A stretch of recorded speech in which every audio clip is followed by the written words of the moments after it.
It started when my well-worn laptop finally gave out on me. Years of avid daily gaming finally caught up with it, resulting in heavy internal damage, or so they told me at the repair shop. And so I was left to search out a new computer to feed my gaming addictions. However, cash was tight, so I didn't have much to spend, which meant any decent rig was out of reach without months of saving. Months without a computer. Unacceptable, I thought. I quickly hit the used computer scene, pawn shops, flea markets, and eventually Craigslist. After about a week of steadfast searching, I eventually struck gold on Craigslist, a high-dollar gaming laptop being given away. I immediately contacted the poster and inquired about it. Fortunately, even though others had contacted the poster, the computer was still available due to the poster living in a somewhat remote location, and his reluctance to meet anyone halfway. I didn't care, and quickly set up a meeting for later that day and drove over as soon as I could. Arriving at the location, I had to agree with the others who had contacted the poster. It took me hours to arrive and was located on the very edge of town. I pulled off the road onto the dirt path that served as the driveway. The house itself seemed to be part of a farm, although looking around it seemed the field had not been taken care of in years, heavily overgrown with grass and weeds. I parked and approached the door, but before I reached the old porch, a bearded man, perhaps in his late 50s, opened the door. I greeted him and introduced myself. He nodded and invited me in to look at the computer. Barely containing my excitement, I followed along behind him as he led me to a room towards the back of the house. Opening the door, I was shocked. Posters, strategy guides, and game cases littered the room, despite several moving boxes already quite full. In fact, the only space not involved with packing or clutter was the modest desk, holding the sleekest computer I've ever seen. It was clearly worth thousands of dollars, and as I looked it over, I asked the man why he would give such an expensive machine away for free. He looked at me sadly, then glanced around the room. "It used to belong to my son," he said quietly. "His friends already claimed most of his other things, but insisted I keep this. I don't have any need for it, and can't bring myself to accept money for it. It's better if there's nothing left to remind me." He went quiet then, and I knew I'd get no more answers.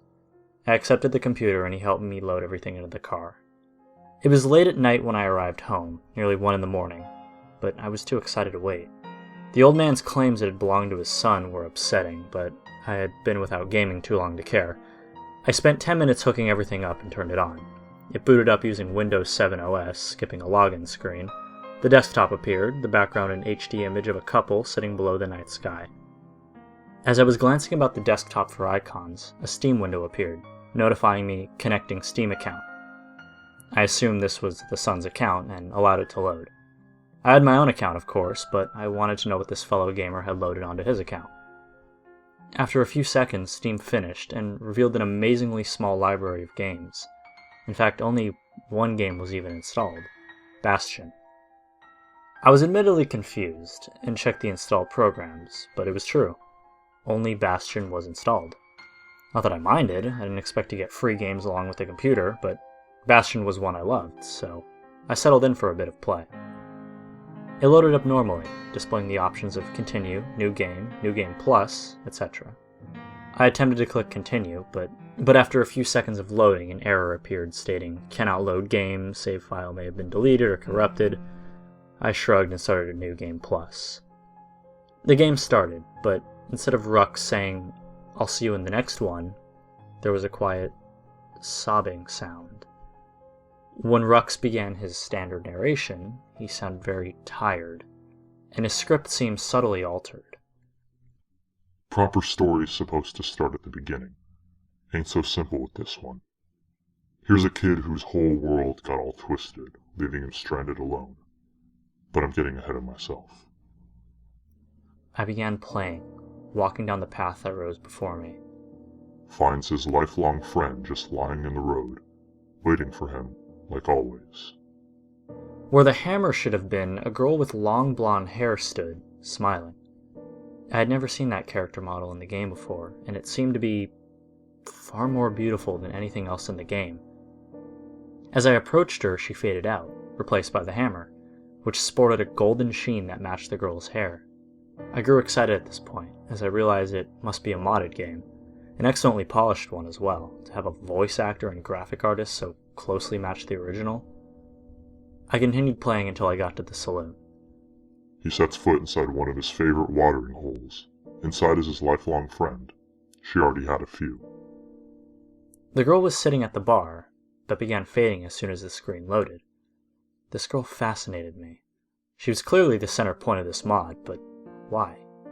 I jumped out of the window to progress and landed in the sundown path.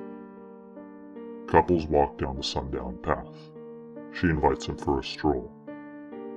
The girl was walking down the path as the kid pulled himself up. I followed after, eventually reaching a sky bridge. I took it and flew into the air. I landed in an area I had never seen before, in a different style from the usual areas. Solid ground as opposed to a patchwork of squares. It was a night sky, full of stars and the moon hanging large in the sky. The girl was sitting on the grass, looking up at the stars. I walked over next to her and sat down. And they all lived happily ever after. The screen slowly faded to black. I smiled. That was sort of a touching ending. No, just kidding. Red splashed across the screen, dark and wet. A female scream pierced my ears and I jumped in my chair. The screen faded into a street, the girl lying in the middle with blood pooling out. The narrator picked up again, his voice now cruel and vicious. Finds his lifelong friend just lying in the road, waiting for him no longer. I walked over to the body and the scene changed again. It was a field. The kid standing in front of a headstone. He looked visibly depressed and the tears flowed down his face. Proper story is supposed to start at the beginning. Ain't so simple with this one. His story starts with an ending. Goes to see what's left of his lifelong friend, cold and buried in the ground. Looking at the scene, it seemed familiar, but I couldn't place it. The screen faded to another scene. It was a room, very dark, lit only by the glow of the screen. The kid was barely more than a silhouette, slumped over a desk. He looked extremely depressed, and the narrator came again. Here's a kid whose whole world got twisted, leaving him stranded alone. What's there left to do when your world's come undone? An options selection screen, similar in style to the regular ending selection, appeared, with the options Continue On and Surrender. I selected Continue. The scene changed, and I was in the Bastion at night, all buildings unlocked. I began to visit them, one by one. The distillery. Tries to drink away the pain, but he can't drown his soul in spirits. Not this time. Mori Midori acquired. The shrine. Curses the gods for their cruelty. They don't respond. Silver Cross acquired. The memorial. Memories just make it hurt. Hurts worse to forget though. Memory Locket acquired. The lost and found. Her stuff's already been given away. He snags what he can. Hidden Diary acquired. The forge. Tinkering about with toys distracts him. Not for long. Dream Computer acquired. The arsenal. He lashes out at the world for a spell. Can't fight what's in your own mind though. Straight Razor acquired. After visiting the mall, I went to the sky bridge, only to find the bedroom again, oddly familiar. Again the option flashed up. Continue. Kid can't keep holding on like this forever.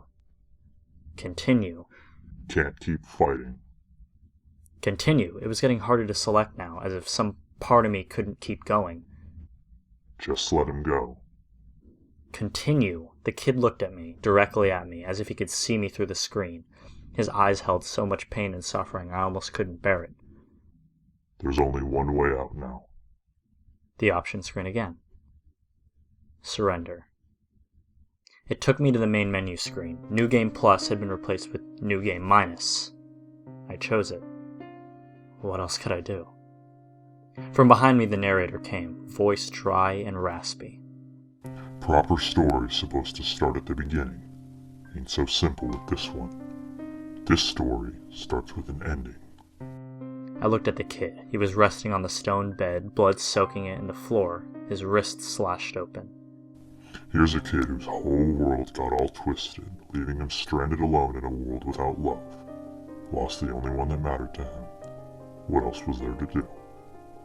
The girl appeared at his bedside, frowning sadly. She began fading out as the flames began appearing at the sides of the screen. The voice was a whisper now, right into my ear. He died to join her, but now he'll never see her again. I turned around quickly to look behind me, but only the darkness of my room was there, nothing more. I turned back to the monitor. Bastion had closed itself, as well as Steam. I reopened Steam, but it only opened a blank login screen, as if I had just installed it. I looked in the file directories just to make sure, but nothing was there. It was only after this that I noticed the desktop image had changed. Now a bright light shone in the sky like an aurora, and a sinister-looking shadow was cast on a far hill, as if a terror was silhouetted by fire. The spot where the couple had sat before was bare, save for a blood stain on the grass. I quickly shut down the computer and turned on my lamp before crawling into bed. I didn't sleep that night. It wasn't until much later I remembered when I saw the field in that bedroom, the field near that house, where she now rests in peace, his bedroom, where he bled from slit wrist to see her again, both taken by that cruel, unfeeling narrator of our lives and deaths. I still hear him sometimes, if I'm awake on the computer late at night, I mean. Just behind me, just louder than that soft whir of the cooling fans. I'll see you in the next one.